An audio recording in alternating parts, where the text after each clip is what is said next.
Amidst the floating graveyard of forgotten ships, a human salvager discovers something no one dared to claim. A woman left behind, abandoned among broken machines, her long ears brushing the cold metal. One choice will decide whether she remains a relic of neglect, or becomes the spark that changes both their fates forever. The galactic junkyard drifted in a slow, patient orbit around a star that had given up on shining centuries ago. It was the kind of place the universe forgot on purpose. Broken hulls floated like tired whales, cargo pods spun endlessly, and warning beacons blinked long after anyone remembered why. The man guided his small salvage ship between the wrecks with practiced boredom, one hand on the controls, the other holding a cup of reheated synth coffee that tasted exactly like regret. He talked to himself, mostly to stay awake. Sometimes to the ship. The ship never answered, which he appreciated. Machines were honest like that. He latched onto a fractured cruiser and muttered about how nothing good ever came from military-grade scrap. As he cut through a sealed corridor, the lights inside flickered weakly, as if embarrassed to still be alive. His scanner chirped with useless data, radiation ghosts, old power leaks, 100 reasons to leave. He stayed anyway. Stubbornness had paid his rent for years. Then the scanner hesitated. It wasn't a clear signal, more like a stutter. Organic, maybe. He frowned, tapped the screen, and joked aloud that if this was another false reading, he was uninstalling hope from the system entirely. The sound came again, faint and uneven. Breathing. Definitely breathing. He sighed deeply, the way a man does when fate hands him extra work without asking. He followed the sound through twisted metal and dangling cables until he saw her. She was slumped against a collapsed bulkhead, surrounded by machinery that had clearly outlived its purpose. At first glance she looked human, too human for comfort. But then he noticed the ears, long and elegant, tapering back along her head like something borrowed from a forgotten myth. Her skin was pale, her clothes torn and outdated, as if time itself had passed her by and not bothered to stop. She didn't move when he approached. Her eyes opened slowly, unfocused, and for a moment he wondered if she thought he was another hallucination built from scrap and loneliness. He raised a hand awkwardly and said the first thing that came to mind. "Well, this explains the weird reading. You're not supposed to be here." Her gaze followed him weakly. No fear, no hope, just exhaustion so deep it felt structural. He checked his scanner again, then her, then the surrounding wreckage. Abandoned, deliberately. Whoever left her had done it neatly, like disposing of broken equipment. The realization sat heavy, and he covered it with humor the way he always did. "Bad news," he said gently. "You're officially my most illegal salvage find." She tried to speak. Nothing came out. He cursed under his breath, already rerouting power, already deciding things he pretended not to decide. He'd planned to haul metal today, not consequences. Still, as he activated the emergency lift and eased her weight into it, he felt something unfamiliar tighten in his chest. The junkyard drifted on, indifferent as ever. But somewhere between the broken ships and the dead star, something forgotten had been found. The ship complained the moment he brought her aboard. Not verbally, of course, but through a cascade of warning lights that suggested irritation bordering on insult. He muttered back at the console, promising maintenance he would never perform, and guided the emergency platform into the cargo bay. Gravity stabilized with a soft thump, and for a second he just stood there, staring at the unexpected reality now occupying his very limited personal space. She lay still, breathing shallowly. Up close, the resemblance to a human woman became unsettlingly precise, like a near-perfect imitation that had stopped just short of copying everything. The long ears curved back gracefully, marked with faint lines that pulsed when the ship's lights flickered. He resisted the urge to poke one, deciding that first contact laws, real or imaginary, probably frowned on that. "Okay," he said, mostly to calm himself. "Ground rules. I don't ask where you're from, you don't die on my floor. Fair deal." Her eyes opened again. This time they focused. She watched him as if cataloging a strange object, something curious but not threatening. When he offered her a hydration tube, she stared at it suspiciously, then at him, as though wondering which one was the trap. "It's water," he added. "Well, ship water. Technically recycled about 1,000 times but emotionally supportive." She took it with trembling fingers and drank carefully, like someone who expected the liquid to vanish mid-sip. Color returned to her face in small increments, as if her body was reluctantly agreeing to continue. He ran a quick medical scan, grumbling at the outdated interface. Malnutrition, exhaustion, neural fatigue consistent with long-term isolation. The scanner beeped cheerfully as if proud of diagnosing something obvious. He told it to shut up. "Looks like you've had a rough everything," he said. "Good news is you're alive. Bad news is I'm terrible at bedside manners." She made a sound, almost a laugh, or maybe a cough pretending to be one. That was enough to unsettle him more than silence ever could. As the ship pulled away from the wreck, engines humming into a stable drift, she finally spoke. Her voice was thin but steady, shaped by an accent that didn't belong to any translation file he owned. "You did not leave me." It wasn't a question, it was confusion. He shrugged, suddenly very interested in adjusting settings that didn't need adjusting. Seemed rude. She studied him, then the walls, then the small, cluttered ship filled with tools, spare parts, and half-finished repairs. Nothing about it said rescue. Everything about it said survival by improvisation. "I was finished," she said slowly, as if testing the word. "They decided so." "Well," he replied, "they don't seem great at decision-making." Her long ears shifted slightly, a subtle movement full of meaning he didn't yet understand. She looked at him again, truly this time, and something fragile passed between them. Not trust, not hope, but the faint possibility of both. He set a course away from the junkyard, telling himself it was temporary, just until she recovered, just until he figured out what to do. The universe, predictably, did not comment. And for the first time in longer than he could remember, the ship felt less empty. Time settled into the ship in an uneven way, like gravity that couldn't quite decide how strong it wanted to be. She recovered slowly, not dramatically, not with miraculous leaps, but in small, stubborn increments. Each day she sat up a little longer. Each day her eyes stayed open a little more. He pretended not to notice the progress, because noticing felt like hope, and hope had a habit of asking for commitment. She explored the ship cautiously, as if it might change its mind about letting her exist. The corridors were narrow, the walls patched with mismatched alloys, and nothing matched anything else. She touched things often, panels, cables, a loose bolt that rattled when the engines warmed. He caught her once, staring intently at a malfunctioning light. "It flickers because it's dramatic," he said, "refuses to work unless everyone's watching." She tilted her head. Her long ears followed the motion with graceful delay. "Your ship is alive." "No," he said, then after a pause, "but it thinks it is." That earned him a genuine laugh this time. It surprised them both.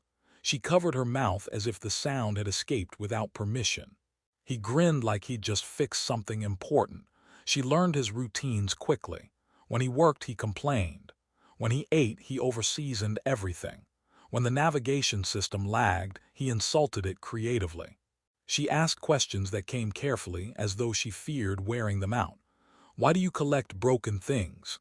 she asked while watching him reassemble a cracked drone. "They're cheaper," he replied. "And they don't argue when I take them apart." She considered that. "I was collected once." He didn't answer right away. Instead, he tightened a bolt a fraction too much and snapped it clean off. "Yeah," he said finally. "People tend to ruin the word." She told him pieces of herself, never all at once. She spoke of systems where usefulness determined worth, of being reassigned, repurposed, then quietly forgotten. She never used words like cruelty. She didn't have to. The pauses did the work for her. He filled those pauses with jokes, bad ones, gentle ones, sometimes jokes that didn't land at all. She listened anyway, the corners of her mouth lifting more often as days passed. Humor, she realized, was how humans defied despair without announcing it. One night cycle, as stars slid past the viewport, she asked him something that made him stop mid-sip of synth coffee. "Why did you return for me?" He thought about lying, he thought about philosophy. Instead, he went with honesty's less impressive cousin. "I didn't," he said. "I just failed to leave." She watched him carefully, then nodded, as if that made perfect sense. Later, when the ship drifted in quiet, she stood beside him at the window. Her reflection overlapped his, human and almost human, sharing the same fragile space. "I am still learning what I am," she said. He scratched his chin. "Join the species." And for the first time, she didn't feel like she was learning alone. They returned to the junkyard sooner than either of them admitted they wanted to. He told himself it was practical, unfinished salvage contracts, abandoned tech worth actual credits, but the truth hovered uncomfortably close to sentiment. The ship eased back into the familiar chaos of drifting wrecks, and this time the silence felt different. Less oppressive, more watchful. She stood beside him at the controls, steady now, her long ears catching faint electromagnetic murmurs the ship's sensors ignored. She didn't flinch at the sight of the place that had nearly erased her. Instead, she studied it with a calm that unsettled him more than fear would have. "You don't have to come out there," he said, already handing her a light toolkit anyway. "This place bites." "I have been bitten," she replied. "I am still standing." "Well," he muttered, "that officially makes you overqualified." Outside, among the floating skeletons of ships, she moved with purpose. Where he saw debris, she saw patterns. She paused at a shattered relay core and placed her hand against it, eyes half-lidded, listening in a way no human scanner could manage. The core hummed, then stabilized, lights blooming weakly back to life. He stared. "I've been hitting those with a hammer for years." "Hammers are persuasive," she said, "but not subtle." They worked side by side, repairing what others had written off. A navigation array realigned itself under her guidance. A medical pod powered up and chirped happily, as if waking from a long nap. He joked that she was going to put him out of business. She replied that he could still specialize in breaking things emotionally. As they loaded the restored tech onto the ship, another vessel appeared, sleek, corporate, bristling with legal authority and unnecessary antennas. His shoulders tensed automatically. "Please tell me that's just a sightseeing tour," he said. She studied the ship, recognition flickering across her face. "They catalog what is abandoned," she said carefully, "and claim it." "And people," he asked, a pause, "sometimes." The hail came through, all polished voices and ownership codes. He rolled his eyes and opened the channel, leaning back like he had nothing to lose, which was mostly true. They demanded identification, inventory rights, and explanations. He gave them jokes, half-truths, and a reminder that salvage law was a beautiful, confusing mess. When their attention shifted to her, she stepped forward without prompting. Her voice was steady, clearer than before. "I am not discarded property," she said. "I am choosing." The silence that followed was deeply satisfying. The corporate ship disengaged, either confused or unwilling to escalate. He exhaled slowly, then laughed. "Well," he said, "that went better than expected. No lasers, always a win." She smiled, not small this time, not careful. Something confident had taken root. As they left the junkyard again, he realized it no longer felt like a graveyard. It felt like a beginning. The trouble didn't announce itself with alarms or flashing warnings. It arrived politely, wrapped in clean signals and perfectly timed interceptions. The ship dropped out of drift with a gentle shudder, as if embarrassed to interrupt them, and the navigation screen filled with a grid that absolutely had not been there a moment before. He stared at it. "That," he said calmly, "is new. And expensive." She leaned closer, eyes narrowing, ears angling as if listening to something beneath the signal. "They have learned our patterns." "Rude of them," he replied, fingers already dancing across the console. "I liked it better when we were mysterious." 3 ships emerged from folded space, smooth and identical corporate logos stamped like signatures of ownership. Not military, but worse, efficient. He groaned. You ever notice how the universe always sends paperwork with engines? The hail came through immediately. Same polished voice as before, only less patient this time. Claims were made, rights asserted. She was referred to as an asset with unsettling ease. She didn't look at him. She looked straight ahead and said quietly, "I will not go back." "Good," he said, "because I really don't have a spare room for existential regret." He cut the channel and punched the engines. The ship protested, lights dimming, systems arguing with one another like an old family. Space warped, stretched, and then snapped wrong. They weren't gone, but they weren't where the corporate ships expected either.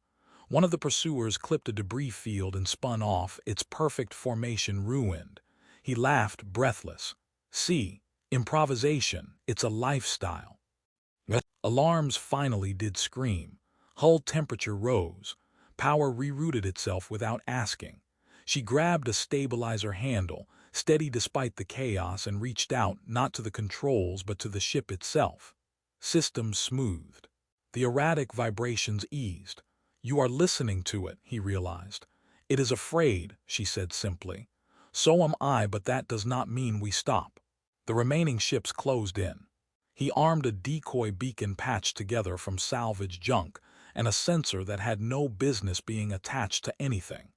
"This is either going to work beautifully," he said, "or become a very expensive joke." The beacon fired, mimicking their signature perfectly, and darted into a radiation cloud nearby. The corporate ships followed, certainty outrunning caution. A moment later the cloud flared, swallowing sensors whole. Silence. He sagged back into his seat, laughing shakily. "I cannot believe that worked." She sat beside him, hands still steady, eyes bright with something fierce and new. "You chose risk," she said, "for me." He shrugged, suddenly shy. "For both of us, I think." As the ship slipped into safer space, she realized something with startling clarity. She was no longer being carried forward by rescue. She was moving by choice. And that made all the difference in the galaxy. They hid where maps grew unreliable, and sensors told comforting lies.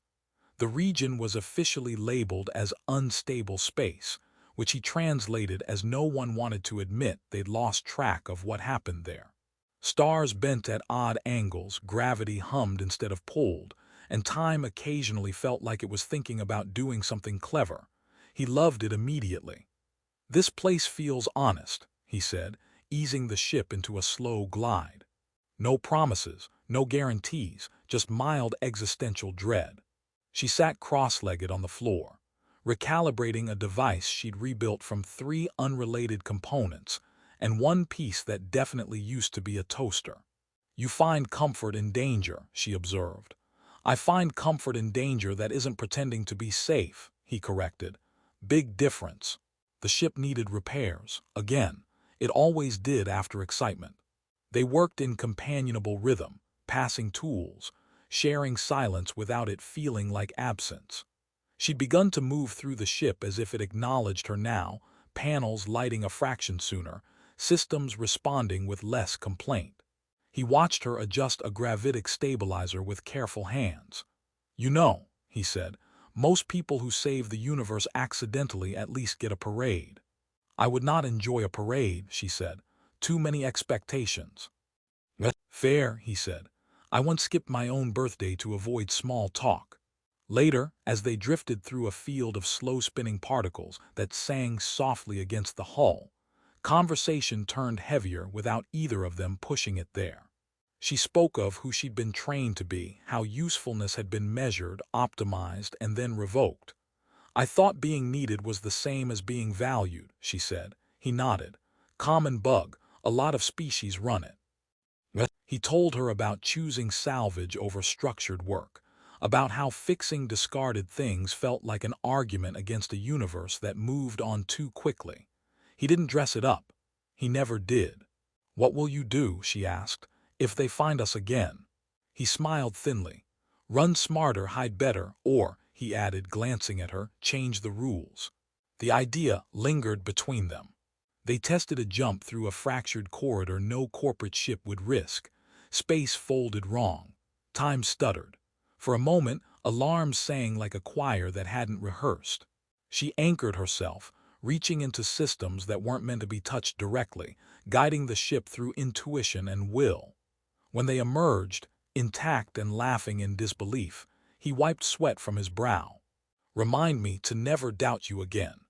"I will remind you often," she said, deadpan. In the quiet afterward, as stars rearranged themselves into unfamiliar constellations, she realized she wasn't afraid of being found anymore. She was curious about what they might build before that happened, and he realized rescue had ended somewhere behind them. Whatever came next would be chosen.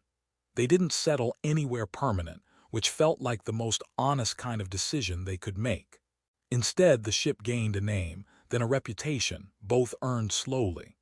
It appeared where things had been written off: derelict stations, lost cargo spirals, forgotten escape pods blinking their last weak signals.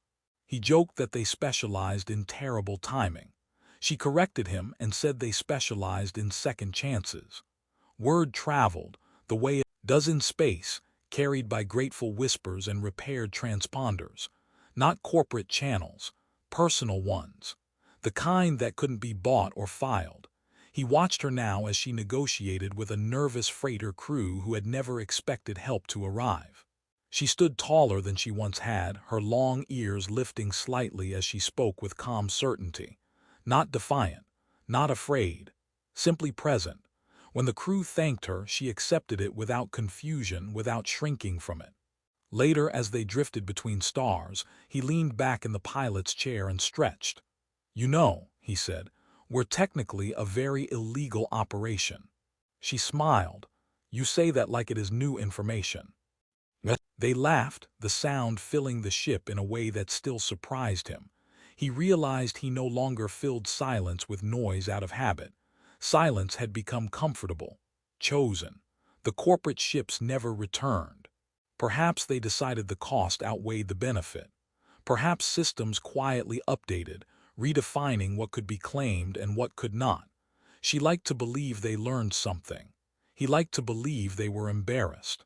One evening, while patching a hull breach that absolutely should not have existed, he paused and looked at his hands, scarred, steady, useful but no longer desperate to be. "I used to think fixing things was the point," he said. "And now?" She asked. "Now I think it's how," he replied. She considered that, then nodded. They set a new course together, not toward profit or escape, but toward a cluster of weak signals barely registering on the charts. Someone else. Something else. The universe still broken in places, still careless, but no longer unchallenged. As the ship jumped, stars stretching into light, he felt the echo of that first decision in the junkyard. Not heroism, not destiny. Just refusing to leave. She felt it too. Not as rescue, not as debt, but as meaning shaped by choice. The galaxy went on, vast and indifferent. They went on anyway, carrying what others abandoned, building something quietly radical out of compassion, humor, and stubborn motion. And for both of them, that was enough.